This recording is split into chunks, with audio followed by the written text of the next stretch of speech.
Lola Amor nagrereklamo sa paggamit ng mga politiko sa kanilang kantang Raining in Manila.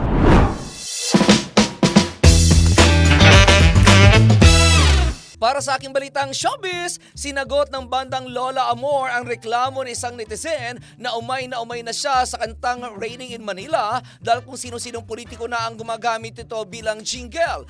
Ayon sa nasabing netizen sa kanyang ex-account, nasusuya na siya sa nasabing kanta dahil sa campaign jingle ng mga politiko. Nakaaga naman ito ng pansin sa banda kaya sinagot nila ito kung saan inilahad nila ang kanilang saloobin kaugnay sa nasabing reaksyon ng netizen. Ayon sa Lola Amor, nangyayari na ang naturang senaryo dati pa at nangyayari na naman ito ngayon dahil campaign period. Ngunit nilinaw ng banda na lahat ng mga campaign jingle na ginagamit ang kanilang kanta ay walang permiso mula sa kanila, sabay sabi nito ng vote wisely. Sa comment section ay marami naman ang nag-uudyok sa banda na kasuhan ang mga gumagamit ng kanilang kanta nang walang paalam tulad ng ginawa kay Pastor Apollo Kibuloy. May isa naman nagsabi na kapag nagnanakaw ng kanta ay magnanakaw din sa kaban ng bayan.